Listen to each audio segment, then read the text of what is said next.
welcome to a whole new podcast, Giggles and Grinds. I'm your host, Kini, and that's our guest. Hi guys, I'm Abeer. So how are you? I'm good. I'm happy. How are you? I'm good. Whole new show, so yeah. That's it. We're both international students, so we're gonna talk about studying abroad experience. So, how do you feel about being international students? So, coming from Saudi, Mm-hmm. it's a whole new experience living in the UK. Mm. It's a very different culture. It's so different than back home. But I love it. It's an experience that I would do again and again and again. I love the UK. I love Brighton, not the UK. I love Brighton. Okay, then tell me, what do you love about Brighton? I love the beach, although I don't go Mhm. there. I love the weather, and people are going to hate me for saying that. I love the rain. I love the snow. It's just because we live in the desert, okay? Okay. Rains are like you're supposed to make a wish and it would come true. Mm. So rains are always a blessing. I don't love the food, but I love the coffee. Okay. It's such a small town. I love the vibe. I'd say people in Brighton are so nice Mhm. because that's a shock when I came. I love Brighton. I would say it's one of the nicest people in the whole UK. UK people are known not being mean. They're just to themselves, you know?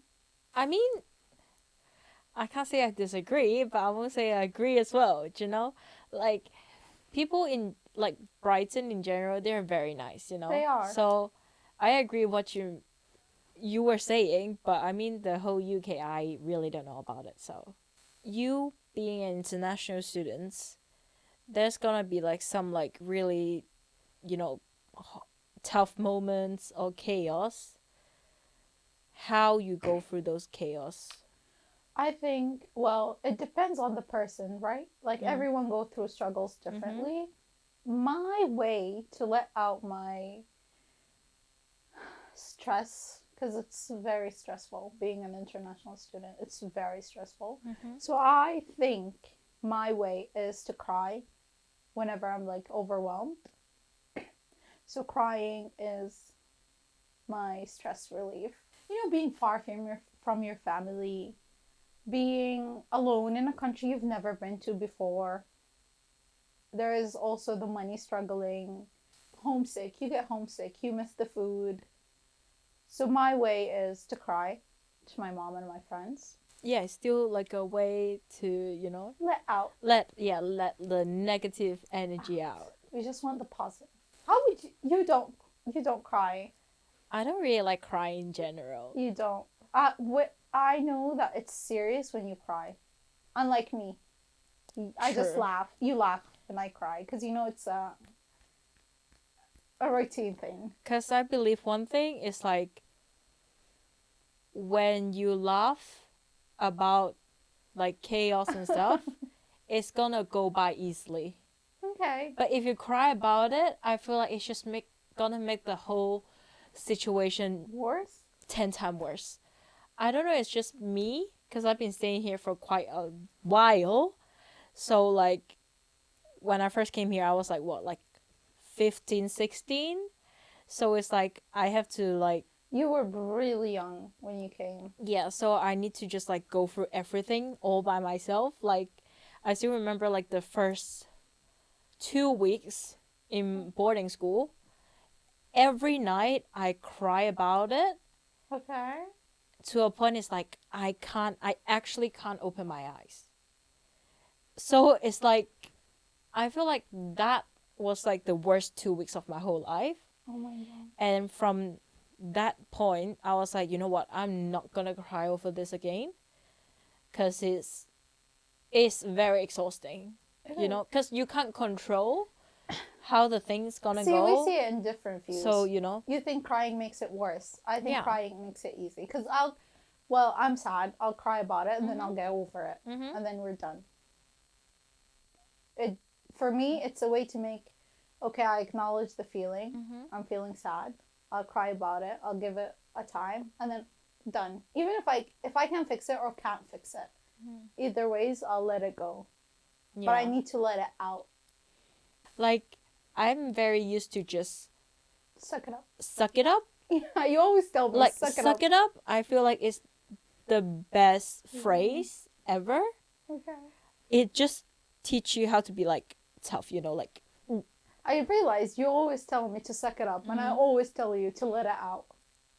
that's so true. Yeah. Like, we're like two different types of person. That's why we are besties. Besties. Don't you feel like you crying over some chaos? I mean, like, obviously, that's a way of like you releasing like what's happening. But don't you feel like, okay, it's gonna make you so exhausted? No. If I hold it in, and like, let's say I'm struggling with uni, I'm alone. I'll go back home. I'm alone. Like, I don't have anyone living with me.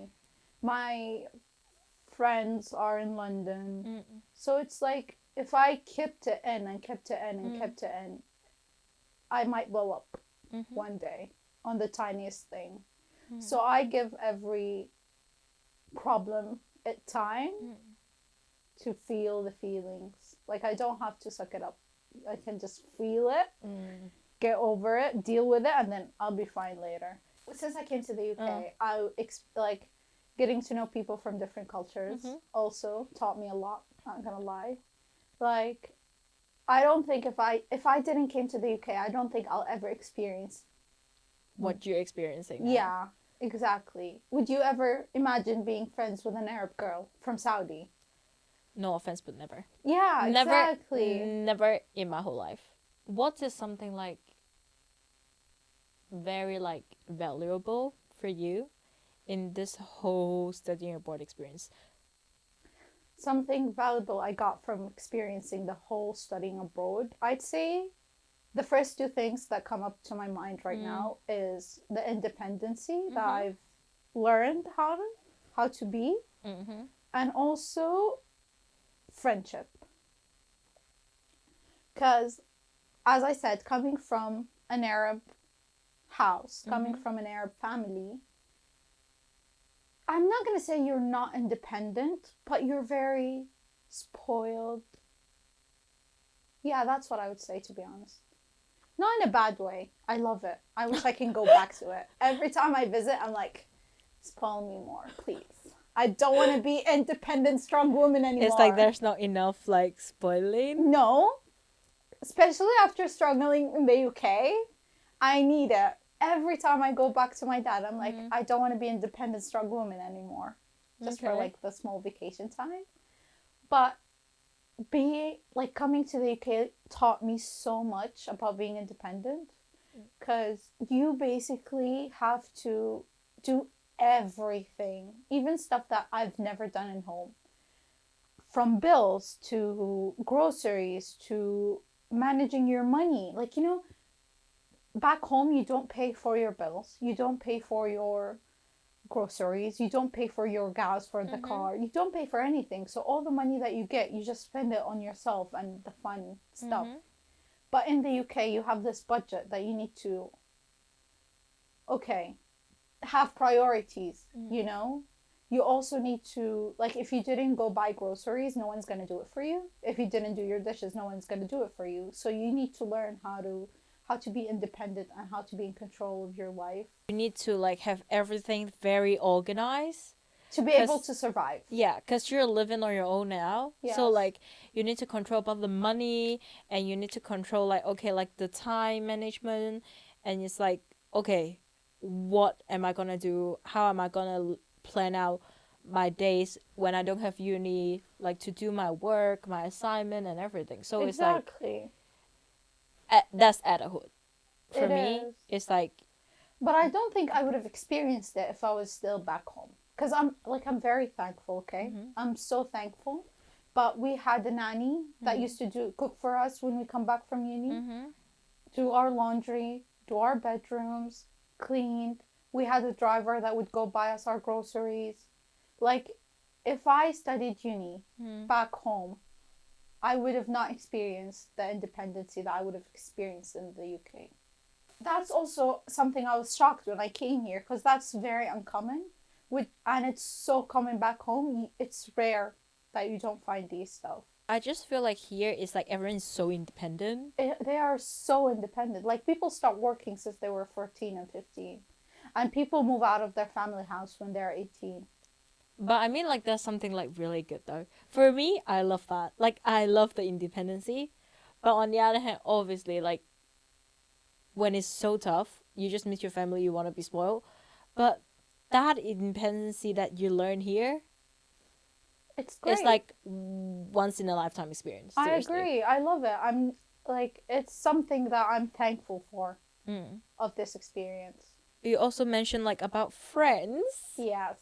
Tell me about that. Okay. So people like the friends that you meet when you go outside being an international student, I think it's a different friendship than the friends you have back home. Because you're all alone in a country. It's like something in your mind just clicks that these friends are your family. Or that's how I see it. The friends that I have in the UK are like family to me more than friends.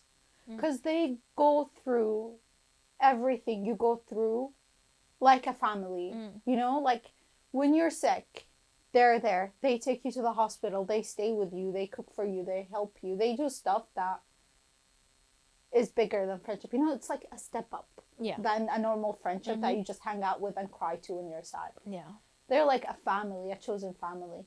Yeah, it's like you guys like we will like take care of each other. Yes. And stuff. It's just like what families do with each other. Yeah. Also, I feel like you being international students, I don't know about you, but no, I feel like everyone go through that stage. Like when you first came here, you're just like, oh my god, I'm so open to making new friends, and you just like want to make friends with everyone. But then you gotta start like being picky about like the friends that you're like hanging out with or staying here. Because you get shocked of the people that you meet. Like, as I said, back home, you're in a bubble. You know, your parents try to protect you. Your parents are trying to make everything looks nice. The people, you don't see the real people and the real friends like you see them out abroad, you know? Because, like, how do I explain it? You're basically living together. Not That's just true. living together, like, I don't know how to explain. It's different, but you see the real people instead of the person, what they want to show you. Yeah.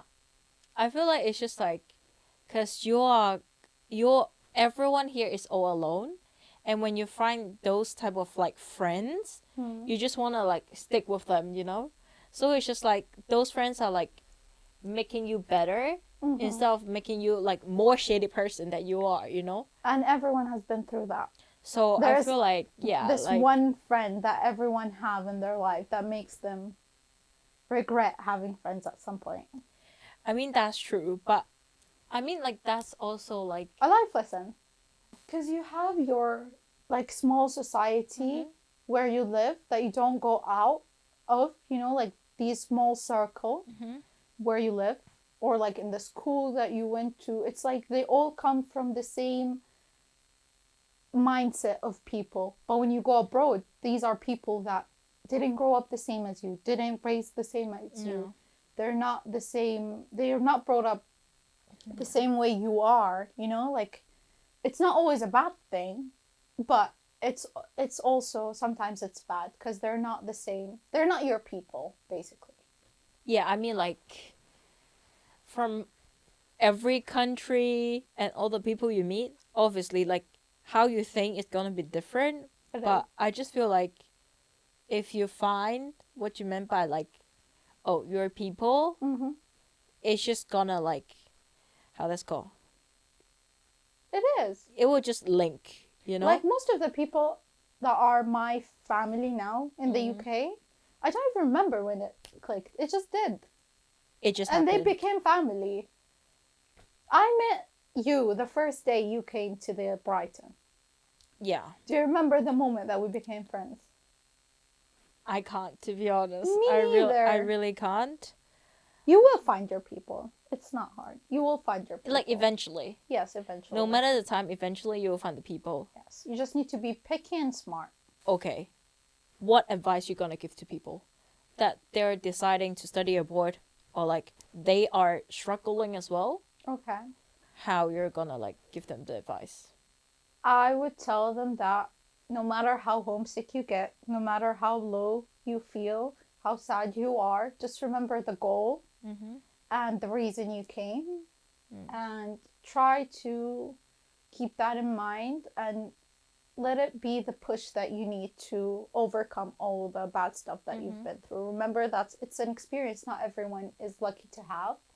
So just live it to the fullest.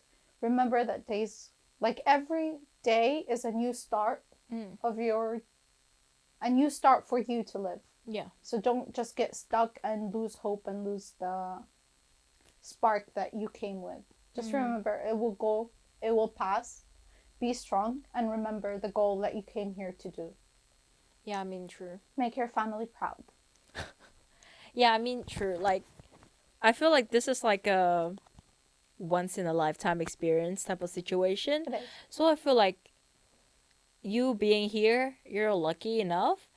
So, like, why not just actually enjoy? Obviously, don't forget to go to uni and everything. But still, like, not every people get this to experience what we're experiencing every day. So I feel like just enjoy and actually just live in the present, you know? Yes. Then, halas, like you have done your part, you have Halas. enjoyed, then you're done. And then you can. It'll go quick. Yeah. Guys, I don't remember the first day I came. It'll go so quick, so just have fun, enjoy it. It's the best years of your life. So, thank you for coming to be our first guest in the podcast. So, gonna say bye? Bye, guys. Bye!